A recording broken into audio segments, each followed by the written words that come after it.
What's up guys, Bloodshed here, bringing you another Diablo Immortal Alpha video. I've been getting tons of questions on the end game and what do you do and what's it like, you know, being there. I almost have two characters at max level here with the Barb, which you might have seen the Let's Play, and Wizard here. Wizards was my main character. We did some Paragon grinding. Got up to Paragon 6, and it does take a long time to level. You be grinding out levels, right? But we'll get into all the stuff you can do.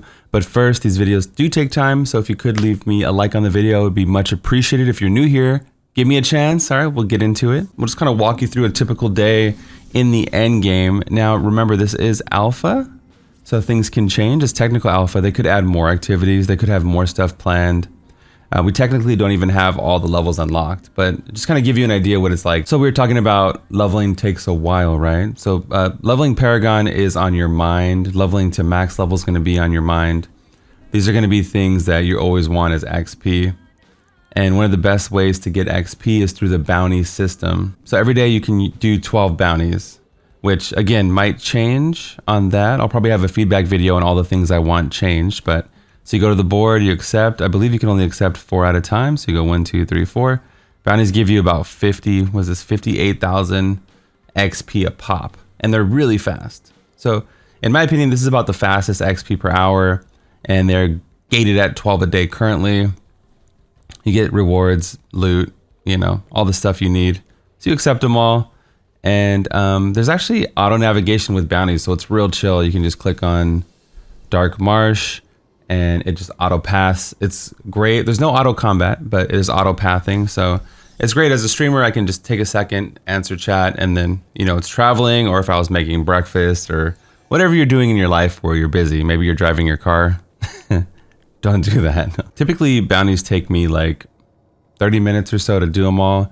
I can usually do them pretty quickly, but maybe like an hour, 30 minutes to an hour of content just from bounties alone. And then you might get sidetracked because there are a lot of like pop-up quests. There's even like zone quests. You can see right here in the corner. In this zone in particular, we are in Darkwood. There's like zone things where you can work toward them every day. There's this Purifying the Corruption quest that you could do. And then you spawn a shadow clone, you kill it, and you get loot. There's another quest where you have to like escort a carriage, which is really cool. And you know, you escort them all the way, and then you kill the tax collector once you're done, and then you get loot from it. And you know, I wish they would bump these rewards up as they are significant. You know, there's a few different ones. There's one with Zoltan Cool where you collect his pages, then you go into like a little special portal area. So as you're doing bounties, you might get sidetracked and do other things.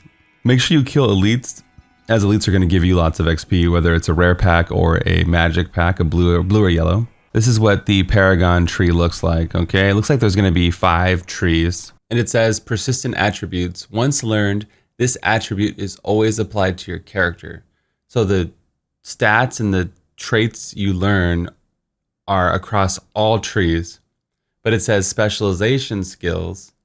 Once learned, this skill's bonus is applied when the specialization is active.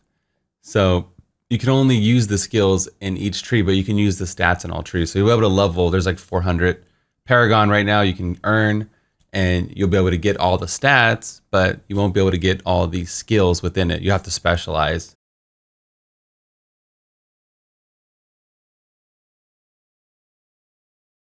So like you can see, like this is the survivor tree. There's a lot of stuff in here, like armor. For every 10% missing life, you take less damage. This is like a survivability tree. It's called Survivor, right? Potency.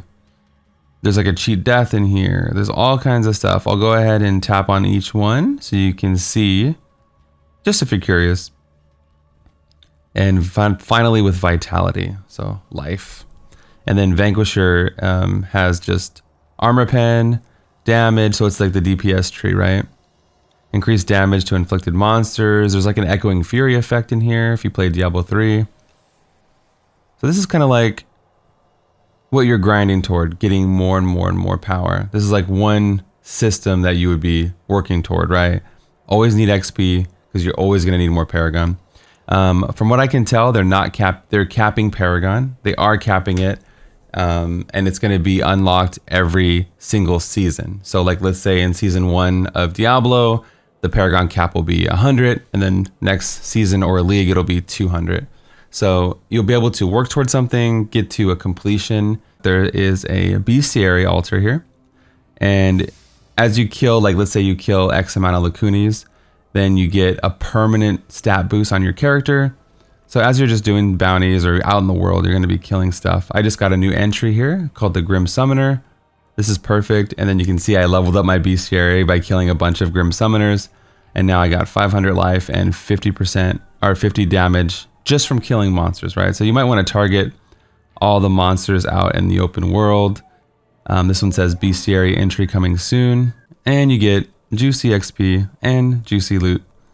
So challenge rifts, they're like Diablo greater rifts in a way where you climb a leaderboard, right? And if you're lucky enough to get some clears in, there's a general leaderboard and there's one for each class. So you can see where you stand for each class. You do get rewards along the way. As you can see, we pushed up to like a 21 level right here. Well, we haven't claimed it yet. So 21, 22, claim your rewards. And then we haven't got 23 yet.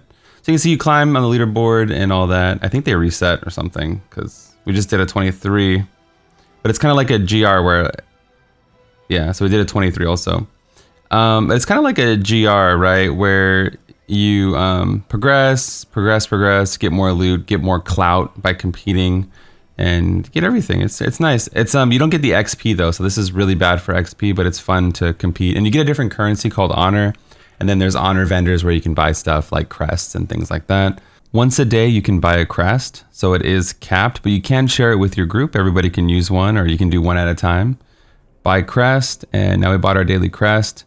You can use that honor that we got from challenge rifts. You get honor from doing a lot of stuff too, not just challenge rifts, but that's just one way you can spend it, right? You can buy gems, you can buy gold even, which is another form of currency. You can buy reforged stones. Take those crests, go back to an Elder Rift. Here's what an Elder Rift is. They're replayable dungeons that can be completed in a few minutes. So this is something you can spam really easily. You don't get the most XP. I feel like I get more XP out of dungeons, bounties, even questing in the open world feels like there's more XP. It's hard to quantify because there are different variables, like if you get different events and then different elites spawning. But it seems like Elder Rifts are just like a quick thing where you can get a little bit of everything and get into some action, right? And then here's all the explanation from Blizzard right here, what Elder Rifts are. And then, you know, so it talks about using the crests and everything. So you can just pop in your legendary crests. You can pop in 3 legendary crests if you wanted. You can pop in, oh, those are normal ones, sorry. So you pop in a legendary crest, now you can get a legendary gem. Legendary gems are important not only because they give you power, but because they, that's how you level them up even. So let's look at my character here. So I have a level 1 trick shot gem, a level 1 fervent fang. You can carry a bunch of legendary gems and a level 2 lightning core. So the only way I was able to level up lightning core was with another legendary gem. So you always basically in this game, which is what makes it kind of fun, is you always need more legendary gems.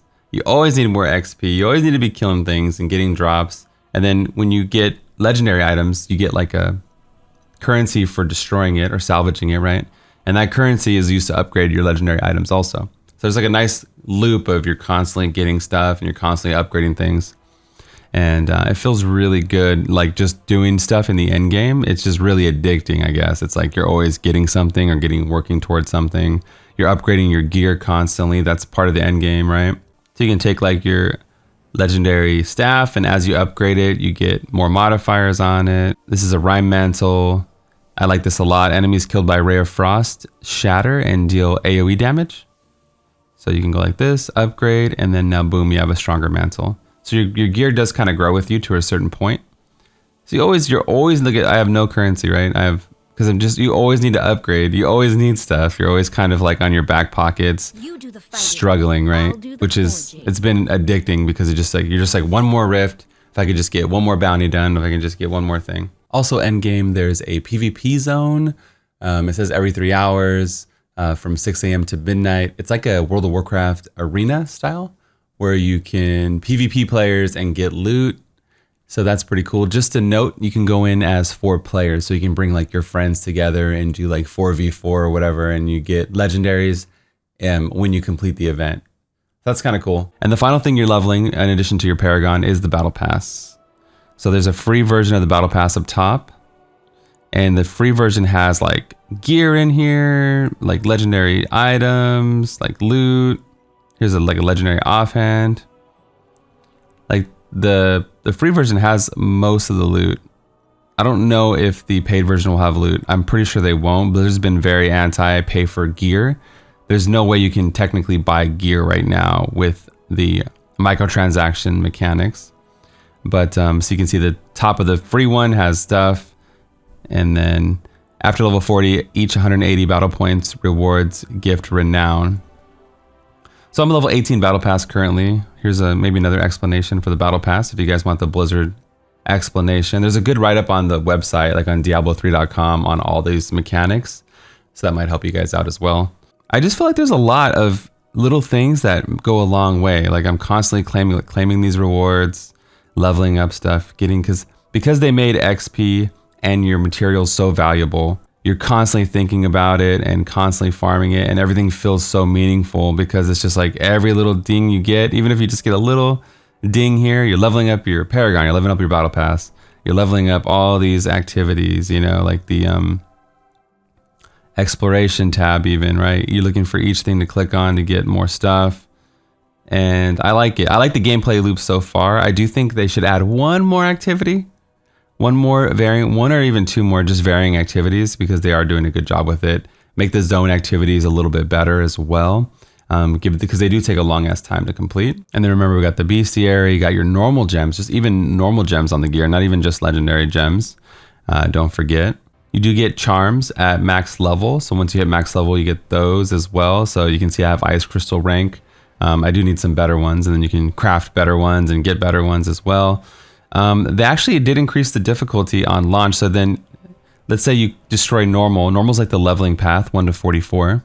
Experience a rich storyline, right? And so then another thing you would do, here's normal explanation. So now I'm on Hell 1. Hell 1's pretty easy for me now. At Hell 1, you get monster drops level 45 gear, right? So it's like 1 to 44, 45. This would be like Torment 1 or something, right? And then Hell 2, very challenging monsters, very challenging monsters for level 45 characters, greater rewards as well. So I'm assuming Magic Find. It doesn't say the details, but I'm assuming we get more Magic Find, maybe Gold Find, things like that. May only be suitable for the most experienced players. But I hope you guys enjoyed the video. I'd appreciate a like on the video. If you have any video ideas for me, let me know in the comments below. I don't really know what everybody wants to see. I have some general ideas for videos I want to make, so maybe your comment will change the shape of the Immortal videos going forward. Anyway, thanks for listening. I hope you guys enjoyed the video. This is Bloodshed, and I'm out of here. Peace.